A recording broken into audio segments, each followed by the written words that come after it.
So Nightwing is gone and Bruce Wayne Batman took over the role to protect the city of Bloodhaven. And I just want to say, nobody is about to believe this 6'4", 240-pound grown-ass man is supposed to be this 5'10" twink? I'm not saying Nightwing doesn't have any muscle mass, but compared to Batman, the difference is so noticeable. Not to mention that Bruce is 20 years older than Dick. So for context, in the issue of Nightwing 116, Dick Grayson has been going through a lot of shit. I mean, his life has reached Peter Parker levels of low. So a villain named Heartless has been destroying the city of Bloodhaven all in Dick Grayson's name. So everybody in the city believes that Dick Grayson is Heartless. And to top it all off, Dick Grayson has been dosed with a new strain of fear toxin that makes him afraid of heights. So he can no longer do all of his unnecessary backflips in battle, or even just be on a rooftop for that matter. So to once again overcome his fear, Dick decides to go to the man that helped him overcome his fear the first time, Boston Brand, also known as Deadman. But if you don't know, Boston Brand is alive. Okay, he's not really alive, but he is allowed to interact with living things and other inanimate objects in this one place called Nanda Parbat. So essentially, he's confined here.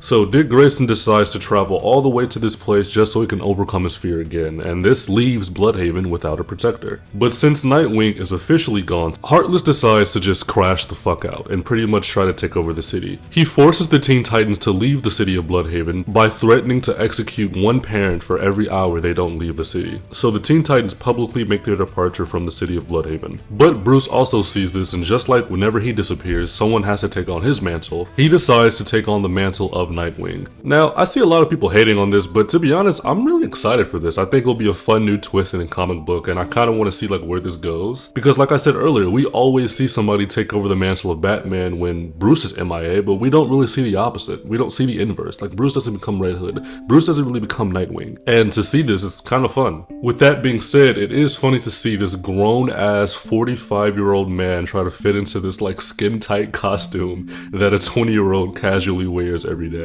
This is what happens when you have middle-aged 50-year-old women trying to shop at Forever 21. They look like this. I really just have two big problems with this. Number one, nobody's gonna believe that you're Nightwing, Bruce. You're 6'4", 240 pounds, you look 30 years older, and you also randomly have a beard now and short hair. And my second big problem is dude, you're literally Bruce Wayne. It was already hard for me to believe that people wouldn't recognize you with a Batman mask on, but you expect me to think that people won't recognize you with this little ass mask on your face? Bro, somebody should definitely recognize that you're Bruce Wayne. There's no way nobody does. But I do recommend that you actually pick up the issues of Nightwing. DC Comics have been kind of going crazy lately. And also, you should subscribe before I punch you in the face.